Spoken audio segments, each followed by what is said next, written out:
Hello everyone. आज की class में हम कॉस्ट अकाउंटिंग के मोस्ट एक्सपेक्टेड क्वेश्चंस का डिस्कशन करेंगे। आपके ये ईएमआरएस एग्जाम्स के लिए काफ़ी इंपॉर्टेंट है। ठीक है, उसके अलावा भी जहाँ पे भी कॉस्ट अकाउंटिंग आता है लाइक एमपीपीएससी टैक्सेशन असिस्टेंट, ठीक है, उसके अलावा भी असिस्टेंट प्रोफेसर, ठीक है, इन सभी एग्जाम्स के लिए ये सेशन इंपॉर्टेंट है जहाँ भी कॉस्ट अकाउंटिंग का पोर्शन आता है। तो देखो, अगर मैं स्पेसिफिकली ईएमआरएस की बात करूँ ना, तो ईएमआरएस में आपको सिर्फ बजटिंग दिया हुआ है। ठीक है, उसमें उन्होंने सिर्फ ऐसे बजटिंग मेंशन किया हुआ है।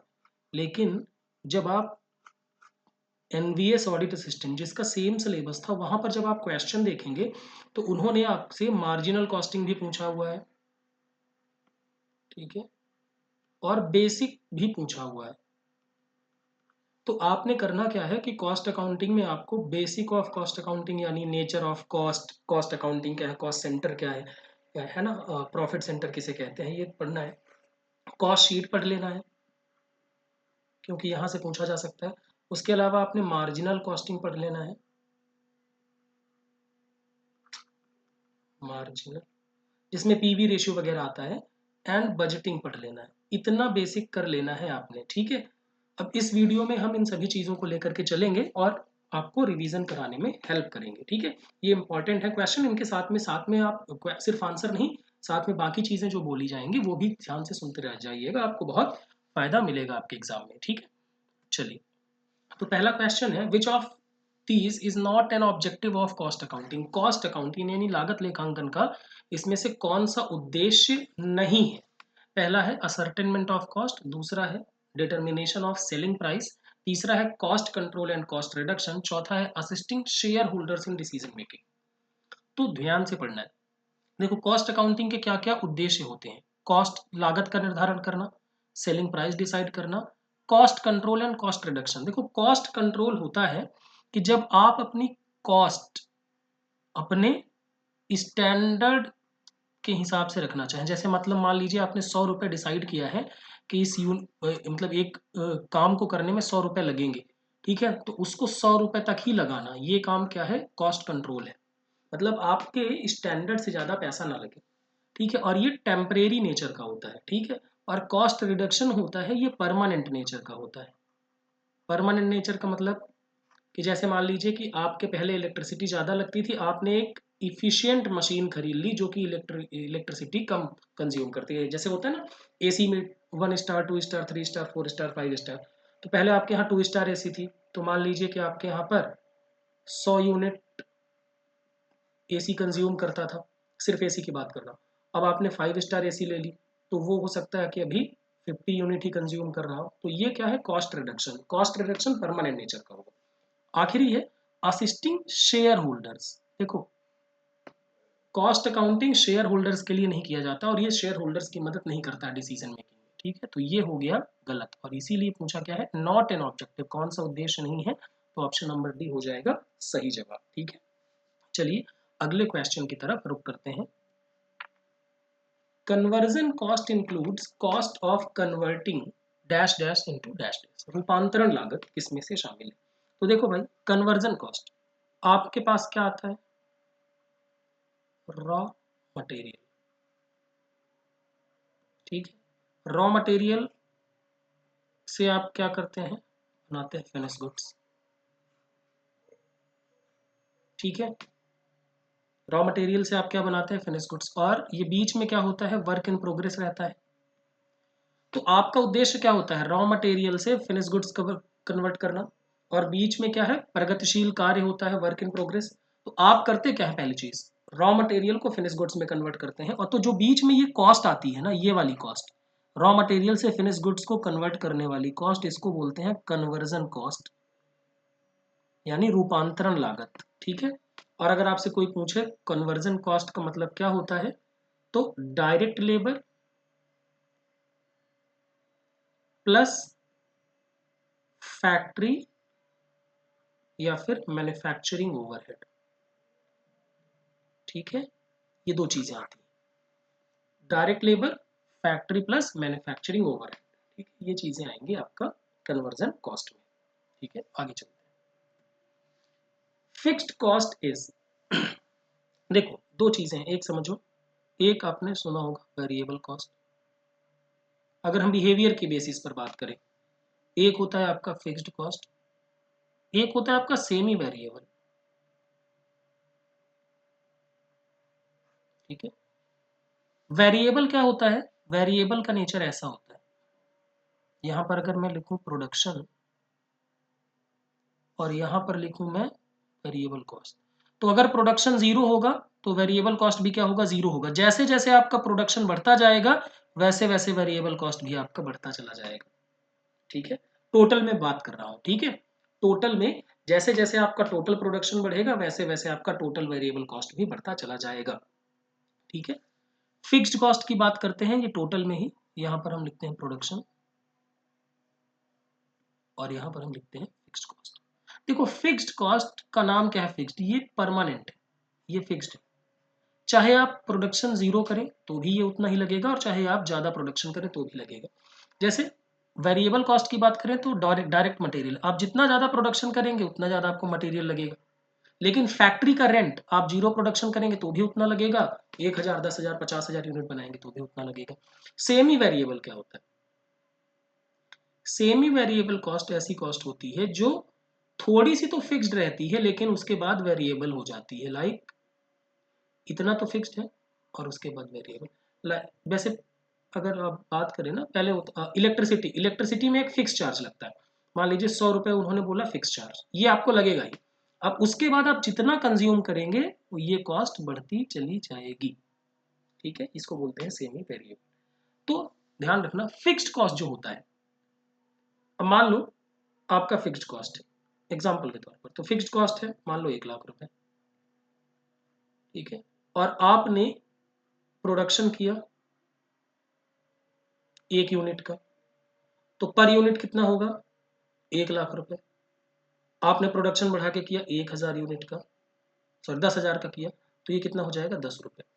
तो कुल मिला के फिक्स्ड कॉस्ट टोटलिटी में नहीं बदलता है, लेकिन जैसे जैसे आप प्रोडक्शन करते जाएंगे पर यूनिट फिक्स्ड कॉस्ट क्या होता जाएगा, कम होता जाएगा। तो सवाल में क्या है, विच changes in total proportion with to changes output, total में ये चेंज नहीं होता है, which is partly fixed and partly variable, ये तो सेमी वेरिएबल हो गया। Which do not change in total during a given period of despite changes in output, एक निश्चित अवधि के दौरान समग्र रूप से नहीं बदलते हैं भले ही आउटपुट में परिवर्तन हो। तो बिल्कुल सही बात है। Which remain same for each unit of output, ये वेरिएबल कॉस्ट का नेचर होता है जनरली। ठीक है, चलिए तो ऑप्शन नंबर सी हो गया सही जवाब। अगला है, the main purpose of cost accounting is, लागत लेखांकन का मुख्य उद्देश्य है to maximise profit, to help in inventory valuation, to help in fixation of selling price, to provide information to the management for decision making. अब ध्यान रखना, जो हमने पहला क्वेश्चन किया वहां पर information to share holder for decision making था, यहाँ मैनेजमेंट। तो कॉस्ट अकाउंटिंग का उद्देश्य, जो मुख्य उद्देश्य होता है वो होता है मैनेजमेंट को डिसीजन मेकिंग के लिए क्या करना, इंफॉर्मेशन देना। ये उद्देश्य है लेकिन मेन पर्पस पूछा है।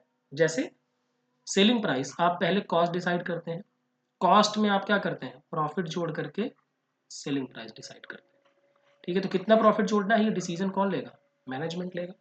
ठीक है, अगला, direct material can be classified as, direct material को क्लासिफाई किया जा सकता है, fixed cost, variable cost, prime cost, B and C both. देखो डायरेक्ट मटेरियल अगर हम बात करें तो अगर आप ऐसे देखोगे ना कि मतलब बिहेवियर के बेसिस पे, तो डायरेक्ट मटेरियल, भाई जैसे जैसे आप प्रोडक्शन करोगे डायरेक्ट मटेरियल ज़्यादा लगेगा, सिंपल सी बात। अगर आप स्वीट्स ज़्यादा बनाओगे तो शुगर ज़्यादा लगेगी। मतलब मान लो कि मैं डायरेक्ट मटेरियल में कुछ और एग्जांपल ले लेते हैं, मान लो आप शर्ट ज़्यादा बनाओगे तो क्लॉथ ज़्यादा लगेगी, कपड़ा ज़्यादा लगेगा, वो डायरेक्ट मटेरियल हो गया। ठीक है, दूसरा डायरेक्ट मटेरियल क्या होता है, डायरेक्ट मटेरियल प्राइम कॉस्ट का भी हिस्सा होता है। प्राइम कॉस्ट में क्या क्या तीन चीज़ें आती हैं, प्राइम कॉस्ट में direct material, direct labour and direct expense, ये तीन चीजें कहां पर आती हैं, प्राइम कॉस्ट में आती हैं। तो ये वेरिएबल कॉस्ट भी है और प्राइम कॉस्ट भी है, तो इसलिए क्या सही जवाब हो जाएगा, option number D, B and C दोनों। ठीक है, अगला, primary packing cost is part of, primary packing किसका हिस्सा होती है। तो देखो मेनली दो तरह की पैकिंग की हम बात करते हैं, पैकेजिंग की। एक होता है प्राइमरी और एक होता है सेकेंडरी, कॉस्टिंग के हिसाब से।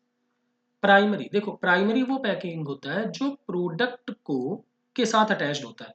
लाइक अगर हम बात करें, आपने कभी देखा हो टैबलेट्स, यानी जो गोलियां आप खाते हैं उन पे जो स्ट्रिप्स होती हैं, ठीक है, ऐसे बनी होती हैं। अब वो दवाइयों को रखने के लिए बहुत जरूरी है भाई, ठीक है, उनके बिना वो दवाइयां रखी नहीं जा सकती, ठीक है, खराब हो जाएंगी, तो वो है प्राइमरी। और सेकेंडरी क्या होता है भाई, बॉक्सेस में फिर वो उनको रख देते हैं हम, ताकि ट्रांसपोर्ट वगैरह आसानी से किया जा सके। ये क्या है, सेकेंडरी पैकिंग। तो ध्यान रखना, प्राइमरी पैकिंग क्योंकि डायरेक्ट एसोसिएटेड होता है आपके प्रोडक्ट के साथ, तो इसको कहां पर लिखेंगे, प्रोडक्शन कॉस्ट, यानी primary packing is part of cost of production. जबकि सेकेंडरी पैकिंग जो होता है, ये होता है आपका डिस्ट्रीब्यूशन ओवरहेड का पार्ट। किसका होता है, डिस्ट्रीब्यूशन ओवरहेड का पार्ट होता है सेकेंडरी पैकिंग, ध्यान रखना। आगे आते हैं, anything is which for separate measurement is required, cost unit, cost object, cost driver, cost center, चारों को लेके, चारों सेम जैसे दिखते हैं भाई। तो पहले तो समझ लेते हैं कि कॉस्ट सेंटर क्या होता है। अब कॉस्ट सेंटर समझने के लिए पहले थोड़ा सा रिस्पॉन्सिबिलिटी सेंटर समझ लेते हैं। देखो रिस्पॉन्सिबिलिटी सेंटर, रिस्पॉन्सिबिलिटी अकाउंटिंग में आता है, चार होते हैं। एक होता है आपका कॉस्ट सेंटर, एक होता है आपका रेवेन्यू सेंटर, एक होता है आपका प्रॉफिट सेंटर, और एक होता है आपका इन्वेस्टमेंट सेंटर। कॉस्ट सेंटर होता है, ये कॉस्ट के लिए रिस्पॉन्सिबल होता है, यानी रिस्पॉन्सिबल फॉर कॉस्ट, लागत के लिए जिम्मेदार होता है। यहां सिर्फ कॉस्ट होगा, ठीक है, जैसे एचआर डिपार्टमेंट या पर्सोनल डिपार्टमेंट, भाई आप सैलरी दोगे तो सिर्फ कॉस्ट आएगी। उसके बाद आईटी डिपार्टमेंट, ठीक है, कस्टमर केयर डिपार्टमेंट जो होता है, रिसर्च एंड डेवलपमेंट डिपार्टमेंट, ये सारे कॉस्ट सेंटर के एग्जाम्पल है। रेवेन्यू सेंटर भैया जो आपके सेल्स को ला करके देगा, जैसे सेल्स डिपार्टमेंट आपका हो गया, ठीक है। उसके अलावा आप देखें ना, रेलवे टिकट काउंटर, जहां से पैसा आएगा, जहां से सेल्स होगा। प्रॉफिट सेंटर क्या है भाई, ये आपके कॉस्ट एंड रेवेन्यू दोनों के लिए जिम्मेदार होगा भाई, तभी तो प्रॉफिट आएगा कॉस्ट एंड रेवेन्यू से। तो जैसे हर बैंक की ब्रांच होती है ना, तो हर एक जो डिसेंट्रलाइज्ड ब्रांच होती है वो अपने प्रॉफिट और मतलब अपने कॉस्ट और रेवेन्यू के लिए दोनों के लिए जिम्मेदार होती है, तो डिसेंट्रलाइज्ड ब्रांचेस ऑफ बैंक कह सकते हैं। इन्वेस्टमेंट सेंटर, ठीक है, ये सभी मतलब इनके पास अथॉरिटी होती है, इन्वेस्टमेंट भी कर सकते हैं, जैसे BHEL, Bharat heavy electricals limited, जो यानी जो ये PSUs होते हैं, इनके पास ये अथॉरिटी होती है, ठीक है, ये इन्वेस्टमेंट के लिए भी रिस्पॉन्सिबल होते हैं। कॉस्ट ड्राइवर क्या है भाई, कॉस्ट ड्राइवर जो है ऐसा एलिमेंट जो डायरेक्टली कॉस्ट को अफेक्ट करता है, डायरेक्टली अफेक्ट्स द कॉस्ट। कैसे भाई, ज्यादा ऑर्डर करोगे तो ऑर्डरिंग कॉस्ट क्या होगी, ज्यादा होगी। अरे सिंपल सी बात है ना, आप स्विगी से जितनी बार खाना मंगाओगे उतनी बार आपके ऑर्डर का वो लगता है ना डिलीवरी चार्जेस, तो जितनी बार नंबर ऑफ ऑर्डर्स उतनी बार लगेगा, ठीक है। उसके बाद नंबर ऑफ इंस्पेक्शन, जितनी बार इंस्पेक्शन करोगे उतना ज्यादा लगेगा, ठीक है। ज्यादा इलेक्ट्रिसिटी कंजम्पशन की अगर बात करें, तो जितनी ज्यादा इलेक्ट्रिसिटी कंज्यूम करोगे उतना ज्यादा आपका इलेक्ट्रिसिटी बिल आएगा, ठीक है। कॉस्ट ऑब्जेक्ट क्या है, देखो कॉस्ट ऑब्जेक्ट वो चीज है जिसके लिए separate measurement of cost required है। जैसे कोई प्रोडक्ट हो गया, कोई सर्विस हो गया, कोई प्रोजेक्ट हो गया, अब ब्रिज बनाना है, कॉस्ट पता करना पड़ेगा, ठीक है। कोई आपका जॉब हो गया, तो जिसके लिए सेपरेट मेजरमेंट की जरूरत है वो कॉस्ट ऑब्जेक्ट है। और ध्यान रखना, जिस रूप में आप कॉस्ट एक्सप्रेस करोगे, कह सकते हैं इन विच कॉस्ट इज एक्सप्रेस्ड, जिस रूप में आप लागत को प्रदर्शित करेंगे, व्यक्त करेंगे, जैसे पर केजी, पर यूनिट, पर टन, ये सब क्या है, ये कॉस्ट यूनिट है। ठीक है, तो ये ध्यान रखना। आई होप आप चीजें क्लियर हो गई होंगी। तो इसका सही जवाब क्या हो गया, cost object, option number B. अगला, in case of rising prices यानी इन्फ्लेशन, फीफो मेथड विल। ठीक है, देखो बात क्या है, फीफो एंड लीफो, नाम तो सुना होगा, first in first out, last in first out. ठीक है, अब इसमें क्या है कि अगर मान लीजिए जो पहले आया है वो पहले जाएगा, फर्स्ट इन फर्स्ट आउट है। तो मान लीजिए पहले आपका प्रोडक्ट का कॉस्ट था 50 रुपए, अब आपके प्रोडक्ट का कॉस्ट हो गया है 150 रुपये। ठीक है, तो आपने 100 यूनिट ये खरीदा था, 100 यूनिट ये खरीदा एग्जाम्पल के तौर पर। ठीक है, तो आपने सेल करी 100 यूनिट की, तो कौन सा आप दिखाएंगे खर्चे के तौर पर, ये, यानी आपके पास स्टॉक में क्या दिखेगा, ये वाला प्रोडक्ट। तो कितना आपका स्टॉक दिखेगा, 15,000 रुपए का। ठीक है, 15,000 रुपए का स्टॉक दिखेगा। अगर आप लास्ट इन फर्स्ट आउट करते, लास्ट इन फर्स्ट आउट का मतलब क्या होता कि पहले ये जाएगा तो बचेगा क्या, ये बचेगा। तो उस केस में आपका स्टॉक कितना दिखता है, 500 गुणे 100, सिर्फ 5,000 का। अब बताओ, क्लोजिंग स्टॉक बढ़ रहा है, क्लोजिंग स्टॉक बढ़ रहा है। आप यहां पर देखें, कभी अगर आपने ट्रेडिंग अकाउंट बनाया हो तो आप देखते हैं यहाँ पर हम क्या लिखते हैं, ओपनिंग स्टॉक, परचेजेस, यहाँ पर सेल्स, क्लोजिंग स्टॉक लिखते हैं ना। तो अगर क्लोजिंग स्टॉक हमारा बढ़ रहा है तो क्या होगा, ग्रॉस प्रॉफिट बढ़ जाएगा। और अगर क्लोजिंग स्टॉक कम हो रहा है तो हमारा क्या होगा, ग्रॉस प्रॉफिट कम हो जाएगा। तो ध्यान रखना, जब कभी भी फीफो मेथड, मतलब अगर प्राइसेस बढ़ रहे हैं और फीफो मेथड इस्तेमाल किया जा रहा है तो स्टॉक की वैल्यू ज्यादा आएगी और क्लोजिंग स्टॉक की वैल्यू ज्यादा आएगी, और क्लोजिंग स्टॉक की वैल्यू ज्यादा आने से प्रॉफिट भी ज्यादा आएगा। और अगर लीफो मेथड इस्तेमाल किया जा रहा है और प्राइसेस बढ़ रहे हैं तो क्या होगा, स्टॉक की वैल्यू कम आएगी और आपका जो है प्रॉफिट भी कम आएगा। तो ध्यान रखना, इस केस में सही जवाब क्या हो जाएगा, option number B, provide highest value of closing stock and profit. Option number B is the absolutely right answer.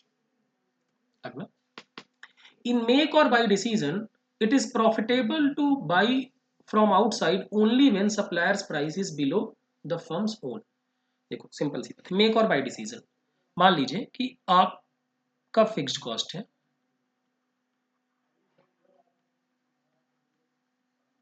10 lakh रुपए। ठीक है, अब कोई एक प्रोडक्ट है वो आप बना भी सकते हैं, मतलब बना भी सकते हैं और आउटसोर्स कर सकते हैं, बाहर से ले सकते हैं। अगर आप बनाएंगे तो उसमें वेरिएबल कॉस्ट जो आएगा, फिक्स्ड कॉस्ट तो फिक्स है भाई, उसका कोई फर्क नहीं है। बनाने में जो कॉस्ट आएगा आपका वेरिएबल कॉस्ट, वो आएगा मान लीजिए 2 लाख रुपए। और अगर आप बाई करते हैं मार्केट में, कॉन्ट्रैक्ट देके किसी से बनवाते हैं, तो वहां से मान लीजिए बन जाता है 1,70,000 रुपए में। तो बताइए समझदारी किसमें है, समझदारी बनाने में है या खरीदने में, खरीदने में है। तो ध्यान रखिएगा, आप बाई करने का डिसीजन तभी लेंगे जब buying cost is less than the variable cost. अगर मान लो बना बना हम 2 लाख में चलते हैं और बाई हम कर सकते 2.5 लाख में, तो हम कभी बाई करते क्या, नहीं बाई करते, हम क्या करते, बना लेते। ठीक है, तो ध्यान रखना, अगर सप्लायर की प्राइस फर्म की वेरिएबल कॉस्ट से कम है तो हम क्या करेंगे, बाई कर लेंगे। ठीक है, अगला, a budget which is prepared in a manner so as to give the budgeted cost for any level of activity is known as। देखो अगर हम बात करें एक्टिविटी के बेसिस पर, एक्टिविटी लेवल के बेसिस पर, तो दो तरह का, एक होता है फिक्स्ड बजट और एक होता है फ्लेक्सिबल बजट। ठीक है, फिक्स बजट जो होता है वो एक एक्टिविटी, जैसे मान लीजिए हमने डिसाइड किया कि हम 1 लाख यूनिट का प्रोडक्शन करेंगे, हमारी फुल कैपेसिटी है तो उस लेवल पर क्या कॉस्ट वगैरह आएगी। और फ्लेक्सिबल बजट क्या होगा, फ्लेक्सिबल बजट होगा कि भाई 50% काम करेंगे तो कॉस्ट क्या आएगी, 70% काम करेंगे तो कॉस्ट क्या आएगी, 100% काम करेंगे तो कॉस्ट आएगी। मतलब कुल मिला के अलग अलग लेवल ऑफ एक्टिविटी पर यह बताता है कि आपकी कॉस्ट कितनी आने वाली है। तो इस केस में सही जवाब क्या हो जाएगा, option number D, flexible budget.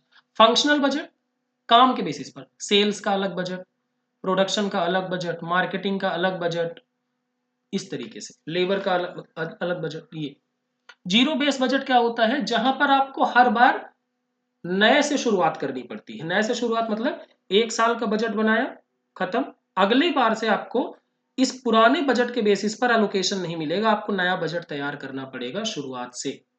Master budget क्या होता है, ये सभी फंक्शनल बजट की समरी होती है। मास्टर बजट क्या होता है, it is a summary of all functional budgets. ठीक है, अगला bad debt is an example of, bad debt किसका उदाहरण है, distribution overhead, production overhead, selling overhead, administrative overhead. तो कॉस्ट अकाउंटिंग आपने पढ़ना अनिवार्य है। अब जब कॉस्ट अकाउंटिंग आप पढ़ेंगे तो पता चलेगा कि बैड डेट जो है वो सेलिंग ओवरहेड का पार्ट होता है। Option number C is the right answer. ये यहाँ पर ओवरहेड बेचना नहीं आएगा, ये विक्रय ओवरहेड आएगा। ठीक है, अगला in which of the following would job costing be more appropriate, job costing किसके लिए अप्रोप्रिएट है। तो ध्यान दो भाई, एक होता है आपका जॉब कॉस्टिंग, मिलता जुलता, और एक होता है कॉन्ट्रैक्ट कॉस्टिंग। देखो ये दोनों ही जो है ना, ये कस्टमर के हिसाब से बनाए जाते हैं, कस्टमर के अनुसार। यानी कस्टमर जैसा चाहता है हम वैसा, भाई घर आपने कॉन्ट्रैक्ट पे दिए, ठीक है, जॉब आप अपनी सर्विसिंग कराने ले गए बाइक, ठीक है, तो आपके बेसिस पर आपके हिसाब से बनाया जाएगा। जैसे आपके घर में इंटीरियर डेकोरेशन कराना है तो जॉब कॉस्ट, ठीक है। अब ध्यान रखना, जो जॉब होता है ना ये छोटा होता है, स्मॉल साइज में होगा, और कॉन्ट्रैक्ट क्या होता है, बिग साइज में, ठीक है। जैसे अगर आपको सड़क बनानी है तो सड़क बनानी है तो भैया जॉब कॉस्टिंग नहीं, वहां पर क्या लगेगा, कॉन्ट्रैक्ट कॉस्टिंग लगेगा। ओवर ब्रिज बनाना है, कॉन्ट्रैक्ट कॉस्टिंग लगेगा, ठीक है। लेकिन मान लीजिए कि आपने क्या करना था, अपने घर का रेनोवेशन कराना था, तो रेनोवेशन कराना था या इंटीरियर डेकोरेशन कराना था तो जॉब कॉस्टिंग आएगा, ठीक है। तो कॉलेज, हॉस्पिटल, ये तो सर्विस सेक्टर में आ जाएंगे तो यहाँ सर्विस कॉस्टिंग लग जाएगा। मोटर वर्कशॉप, यहाँ पर क्या लगेगा, जॉब कॉस्टिंग। केमिकल मैन्युफैक्चरर, जहाँ पर केमिकल चीजें आ जाएंगी वहां पर, यानी एक प्रोसेस से दूसरे प्रोसेस पर, वहां पर प्रोसेस कॉस्टिंग एप्लीकेबल होगा, ठीक है। तो इसका सही जवाब क्या हो गया, ऑप्शन नंबर सी। अगले प्रश्न पे चलते हैं। Process costing is suitable for, process costing किसके लिए सूटेबल है, एक मिनट कोई क्वेश्चन रहेगा नहीं। प्रोसेस कॉस्टिंग किसके लिए सूटेबल है, तो अभी हमने बात की केमिकल इंडस्ट्री, भाई जहां एक प्रोसेस, भाई केमिकल एक प्रोसेस के बाद दूसरे प्रोसेस में गया, दूसरे के प्रोसेस के बाद तीसरे प्रोसेस में गया, ठीक है। जैसे होता है ना कि आप जब क्या सोप बनाते हैं, साबुन बनाते हैं, तो उसमें कई प्रोसेस पे उनको गुजारा जाता है क्योंकि वो केमिकल के इस्तेमाल से बनते हैं। जरूरी नहीं है कि सिर्फ केमिकल इंडस्ट्री में होगा, भाई आप सॉस बनाते हैं, ठीक है, तो पहले पल्प बनाते हैं, ठीक है, फिर उसके बाद क्या करते हैं उनको, मतलब क्या बोलते हैं उसको, मैंने समझाया भी हुआ था, ठीक है, उसकी प्यूरी बनाते हैं, ठीक है, फिर उसके बाद से उसको पैकिंग वगैरह करते हैं। ट्रांसपोर्ट सेक्टर में क्या लगेगा, सर्विस, भाई ट्रांसपोर्ट भी क्या है, सर्विस कॉस्टिंग या operating costing. Dam construction, contract. Furniture making, इसमें जॉब कॉस्टिंग लगा सकते हैं, ठीक है। चलो अगला, cost of production is, cost of production किसे कहते हैं भाई बताओ। तो कहां से आता है ये कॉस्ट ऑफ प्रोडक्शन वाला, कॉस्ट ऑफ प्रोडक्शन जो है ये आपका आता है कॉस्ट शीट से, इसलिए कह रहा हूं बार बार कॉस्ट शीट अच्छे से एक बार पढ़ लीजिएगा। तो direct material, direct labour, direct expenses मिलकर क्या बनता है, प्राइम कॉस्ट, ठीक है। प्राइम कॉस्ट में अगर आप क्या ऐड कर दें, फैक्ट्री ओवरहेड ऐड कर दें तो क्या बनता है, फैक्ट्री कॉस्ट या फिर वर्क्स कॉस्ट, ठीक है, और अगर इसमें आप एडमिनिस्ट्रेटिव ओवरहेड, ठीक है, या फिर हाँ एडमिनिस्ट्रेटिव ओवरहेड ऐड कर दें तो ये क्या बन जाएगा, कॉस्ट ऑफ प्रोडक्शन। ठीक है, तो ऑप्शन नंबर कौन सा सही हो गया, ऑप्शन नंबर बी। ठीक है, prime cost plus factory overhead, ये तो फैक्ट्री कॉस्ट बनेगा। ठीक है, चलो ऑप्शन नंबर बी हो गया सही जवाब। अगले क्वेश्चन पे चलते हैं। Producer has estimated annual purchase requirement of 30,000 units of a material. मतलब ये बेसिकली ईओक्यू का क्वेश्चन है, economic order quantity material costing. आप थोड़ा सा मतलब ये ईओक्यू पढ़ लें, हो सकता है अगर एक आध पूछ लें। इसका फॉर्मूला क्या होता है, 2AO डिवाइडेड बाई सी। 2 फॉर्मूले में है, ए का मतलब एनुअल रिक्वायरमेंट जितनी है, और ओ का मतलब है ऑर्डर कॉस्ट पर यूनिट, और सी का मतलब होता है carrying cost per unit per annum. तो 2 गुणे 30,000 यूनिट की रिक्वायरमेंट है, और पर एक यूनिट पर ऑर्डर कॉस्ट कितना है, मतलब पर ऑर्डर की कॉस्ट कितनी है 60, और डिवाइड करेंगे कितना, 50 रुपए है मटेरियल का प्राइस, और कैरिंग कॉस्ट क्या है 20%। ठीक है, तो एनुअल कैरिंग कॉस्ट 50 का 20% कितना हो जाएगा, यह आ जाएगा आपका 10 रुपये। ठीक है, तो आप जब डिवाइड करेंगे तो कितना होगा आपका, 6 18 18 में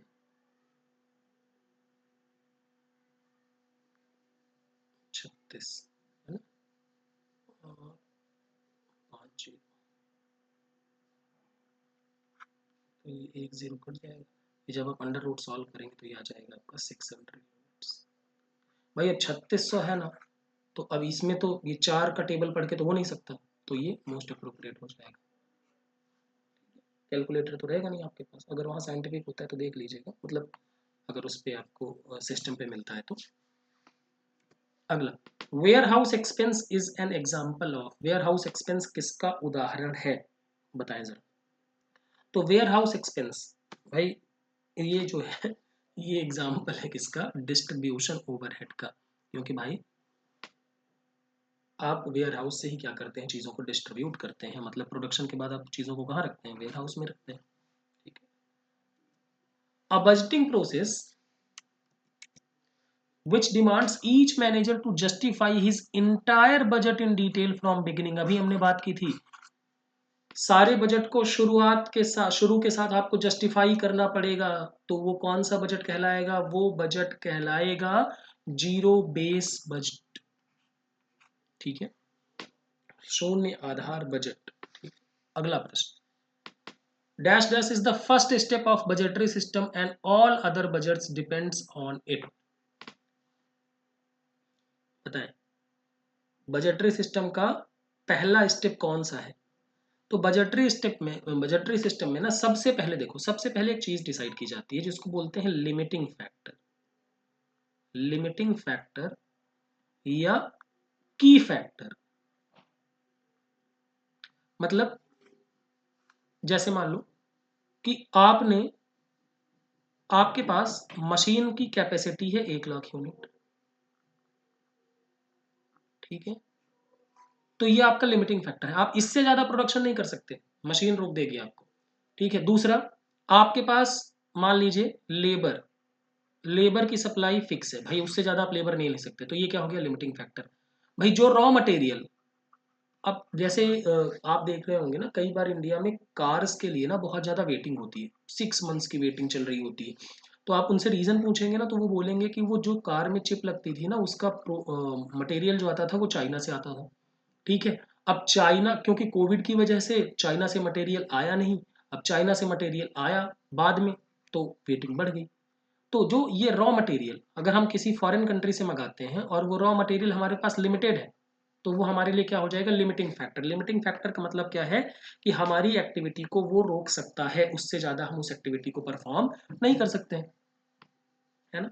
तो सबसे पहले तो लिमिटिंग फैक्टर डिसाइड किया जाएगा, पहला स्टेप ये है। उसके बाद जो पहला बजट बनाया जाएगा वो बजट बनाया जाएगा सेल्स बजट।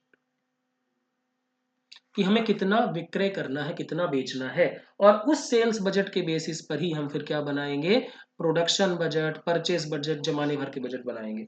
तो पहला बजट कौन सा है, पहला बजट जो है वो है सेल्स बजट। अगला, dash contains the picture of total plans during the budget period and it comprises total information relating to sales, profit, cost and production etc। बताइए टोटल प्लान किस में होता है भाई, टोटल प्लान तो हमने अभी बात करी थी, वो होता है मास्टर बजट में, क्योंकि master budget is the summary of all functional budget. सभी जो कार्यात्मक बजट होते हैं उन सभी बजट की समरी होता है मास्टर बजट। ठीक है, तो इसमें सारी चीजें आपको मिल जाएंगी, सेल्स, प्रॉफिट, कॉस्ट, प्रोडक्शन, सब कुछ। अगला, a factor that limits the activities, अभी हमने बात की थी, of an undertaking and which is taken into account while preparing budget is known as. जो आपकी गतिविधियों को सीमित कर देगा उसको आप क्या बोलेंगे, उसको बोलेंगे बजट की फैक्टर या फिर लिमिटिंग फैक्टर। की फैक्टर, भाई यही की फैक्टर है।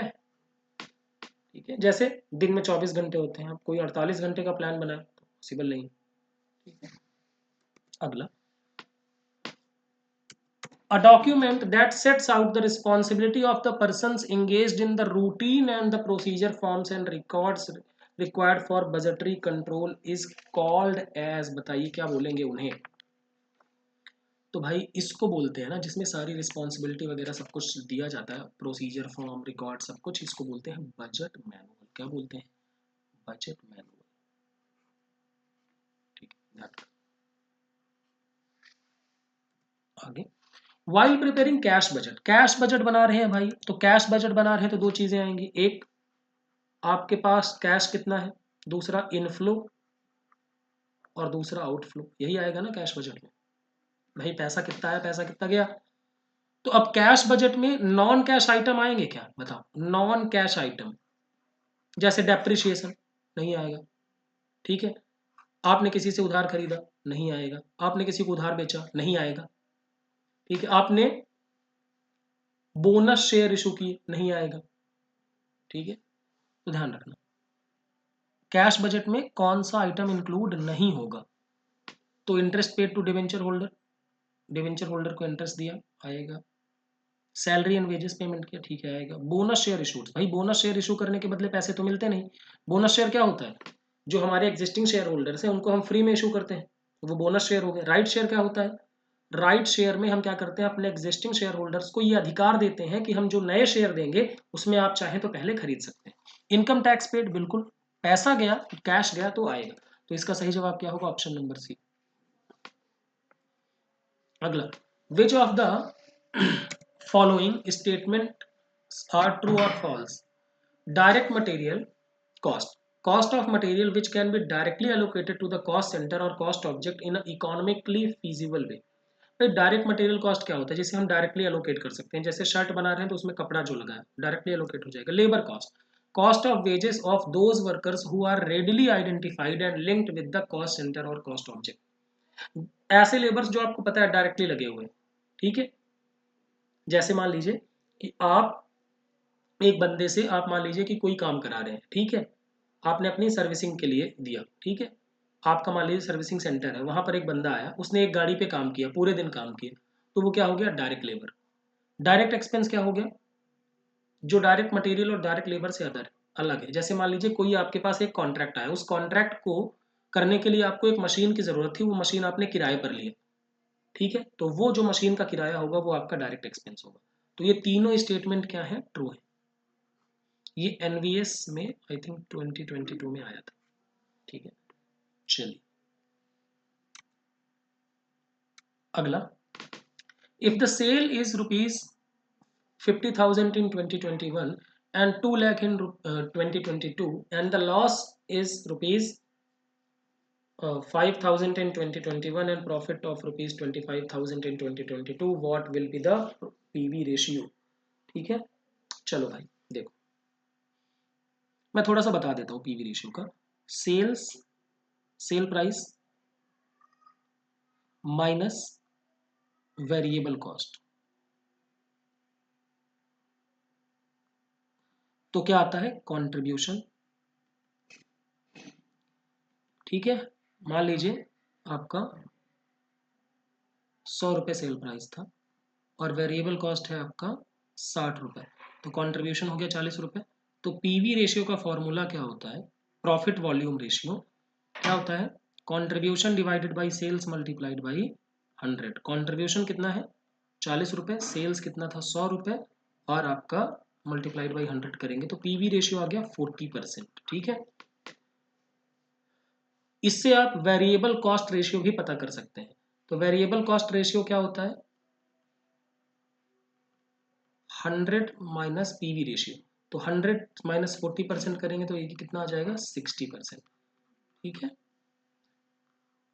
इतनी सी बात है पीवी रेशियो की। अब यहां पर क्या है? आपको डायरेक्टली नहीं दिया है, यहां पर क्या दिया है? सेल्स दिया है, कब की? 20-21 की और 21-22 की, और प्रॉफिट एंड लॉस दिया है। तो सेल्स कितनी थी? 50,000, और 21-22 में कितनी होगी? 2 लाख रुपए। और आपका 20-21 में आपको लॉस था 5,000 का, और आपको 25,000 का क्या हो गया? प्रॉफिट हो गया 21-22 में। तो चेंज कितना आया? तो आपने 50,000 की सेल्स थी, 2 लाख की कर दी, तो 1.5 लाख रुपए की आपने सेल्स बढ़ाई, और उसकी वजह से आपका प्रॉफिट क्या हुआ? पहले 5,000 का लॉस था, अब 25,000 का प्रॉफिट, तो कितना बढ़ा? 30,000 से आपका प्रॉफिट बढ़ गया। अब आप बोलेंगे कैसे? देखो, मान लो ये जीरो है, ठीक है, यहाँ पर नो प्रॉफिट नो लॉस। पहले आप यहाँ पे थे -5,000, अब आप कहाँ पहुंच गए? 25,000। तो ये कितना आपने चेंज किया? तो यहाँ से आपकी गणना शुरू होगी ना, तो 30,000 का चेंज हुआ। अब यहाँ पर पीवी रेशियो का फॉर्मूला क्या हो जाएगा? चेंज इन कंट्रीब्यूशन या change in profit divided by change in sales.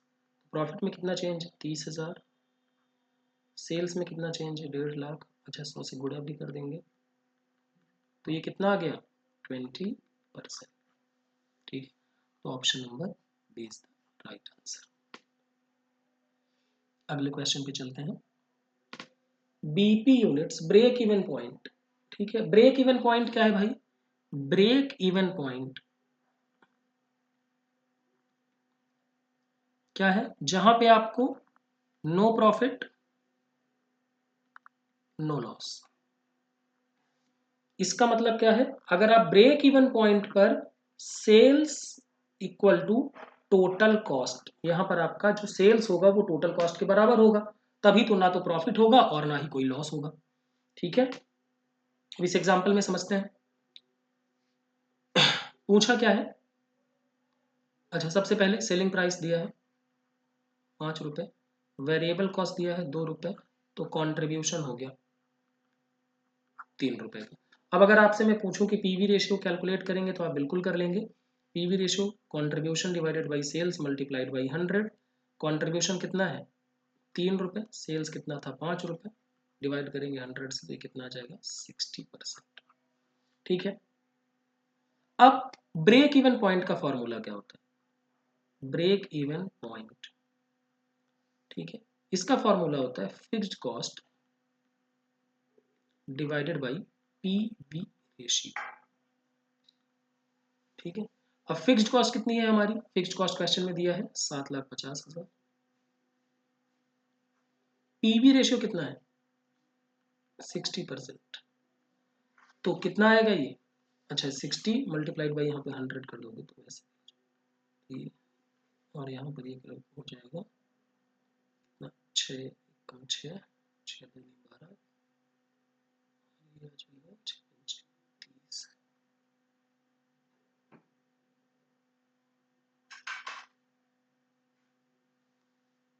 Sorry, 12,50,000 गुणे 10 करोगे तो ये कितना आ जाएगा आपका? 1,25,000 गुणे 10 तो 12,50,000। ये क्या आ गया आपका? Break even point. Break even point ये रुपए में है, इन रुपीज है। यानी अगर आप इतना सेल्स करेंगे, 12.5 लाख की सेल्स करेंगे, तो आपको ना तो कोई प्रॉफिट होगा ना कोई लॉस होगा। ये break even point in rupees का फॉर्मूला हो गया। अब break even point in unit भी पता कर सकते हैं, तो break even point in units कैसे? Fixed cost divided by contribution. Fixed cost कितना था? 7,50,000। हर एक यूनिट से कंट्रीब्यूशन कितना मिल रहा है? 3 लाख, सॉरी 3 रुपए। तो डिवाइड करेंगे तो कितना आ जाएगा? 2.5 लाख यूनिट। यानी जब आप 2.5 लाख यूनिट बेचेंगे तो आपको ना तो कोई प्रॉफिट होगा ना कोई लॉस होगा। तो इस केस में सही जवाब क्या हो जाएगा? Option number A.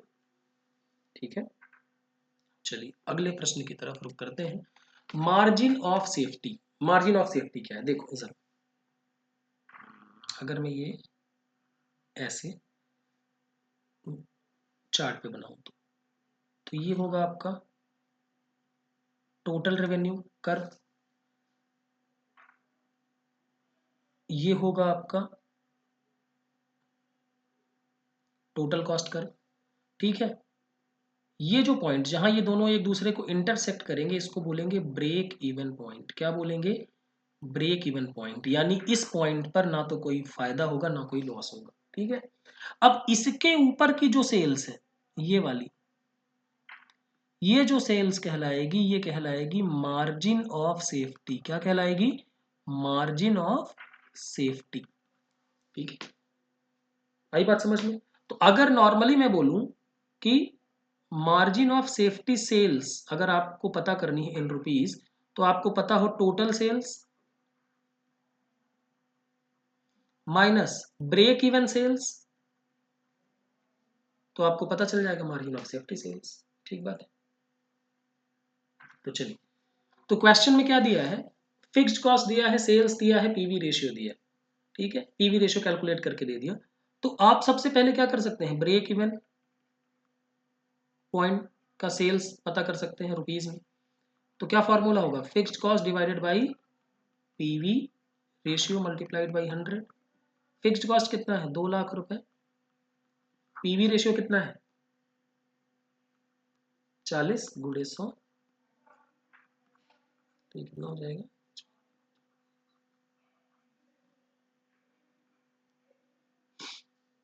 5 लाख रुपए।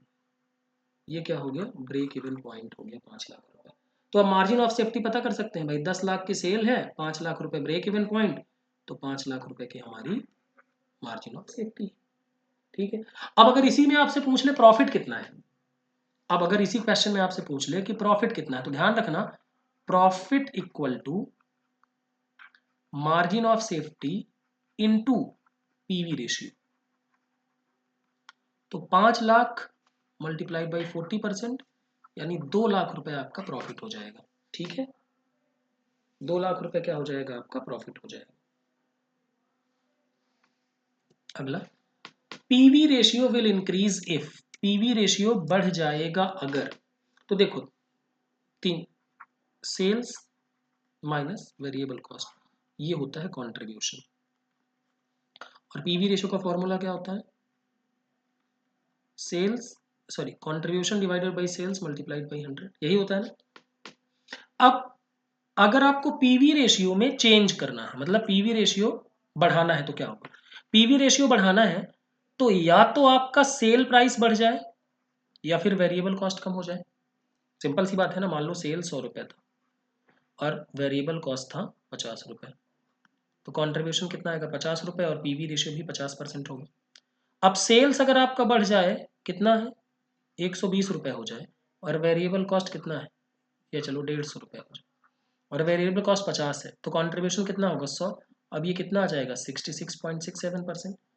तीसरा, अगर सेल्स उतनी ही है और वेरिएबल कॉस्ट कम हो जाए, जैसे मान लो वेरिएबल कॉस्ट 50 की जगह 40 हो जाए, तो कॉन्ट्रीब्यूशन कितना हो गया? 60। अब ये कितना आ जाएगा? 60%। तो पीवी रेशियो देखो ऐसे समझ लो, पीवी रेशियो इंक्रीज होगा कब? अगर सेल प्राइस बढ़ जाए या फिर वेरिएबल कॉस्ट कम हो जाए। और पीवी रेशियो डिक्रीज कब होगा? उल्टी सिचुएशन, सेल प्राइस कम हो जाए, वेरिएबल कॉस्ट बढ़ जाए। तो इस केस में क्या होगा, PV ratio will increase if there is increase in decrease in variable cost per unit. Option अगला, marginal costing techniques follow the basis of classification. देखो मार्जिनल कॉस्टिंग में हम क्या करते हैं कि मार्जिनल कॉस्टिंग में ध्यान रखना एक चीज हमेशा, sale price minus variable cost, ये आ गया कंट्रीब्यूशन, ठीक है। कंट्रीब्यूशन के बाद आप फिक्स्ड कॉस्ट माइनस करेंगे तो आपका क्या आ जाएगा, प्रॉफिट या फिर लॉस, ठीक है। तो यहां पर हम देखें फिक्स्ड कॉस्ट और वेरिएबल कॉस्ट में डिवाइड किया कॉस्ट को, तो ये कौन सा डिवीजन हुआ, ये हो गया बिहेवियर के बेसिस पर। कैसा डिवीजन हो गया, बिहेवियर के बेसिस पर, ठीक है। Option number C. चले आगे, अगले क्वेश्चन पे आते हैं।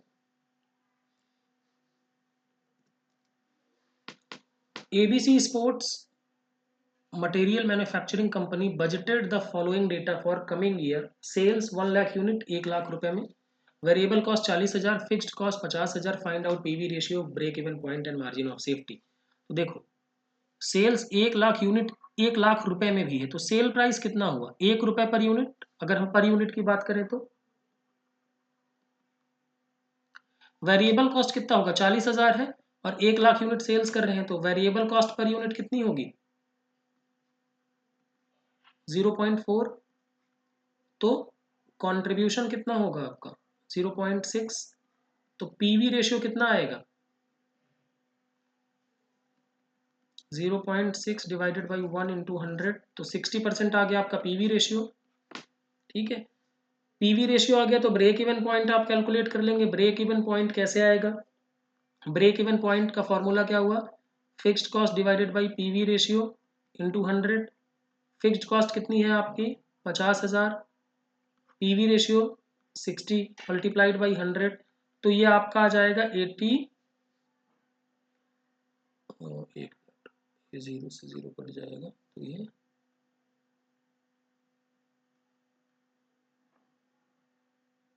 83,333, ठीक है।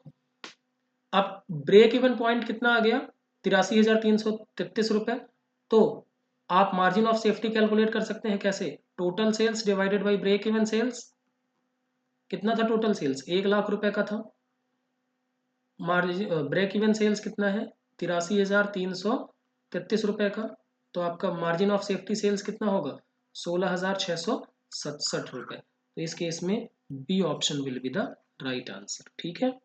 अगले प्रश्न पे चलते हैं।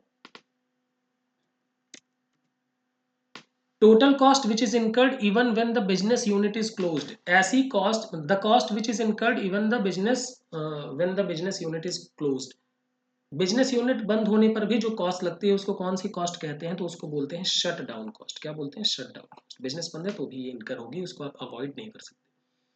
इंप्यूटेड कॉस्ट क्या होती है, इंप्यूटेड यानी आरोपित लागत, जैसे मान लीजिए आपकी शॉप है, ठीक है, और उस शॉप का रेंट, भाई आपकी शॉप है तो आप रेंट किसी को देंगे नहीं, लेकिन ये इंप्यूटेड कॉस्ट है, ठीक है। हिस्टोरिकल कॉस्ट, जैसे मान लीजिए कोई चीज आपने प्रोडक्ट परचेस किया था, मशीन आपने परचेस की थी 1 लाख रुपए में, तो जिस कॉस्ट पे आपने उसको रिकॉर्ड किया वो हिस्टोरिकल कॉस्ट है। संक कॉस्ट क्या है, संक कॉस्ट पास्ट कॉस्ट है, जो कि अब इररिलेवेंट है। क्या है, इररिलेवेंट है डिसीजन मेकिंग के लिए। जैसे मान लीजिए एग्जांपल के तौर पर आपने ट्रेन का टिकट करा लिया, ठीक है, और ये ट्रेन का टिकट नॉन रिफंडेबल है या नॉन कैंसिलेबल है, यानी 100% आपका पैसा चला जाएगा, ठीक है। अब आपने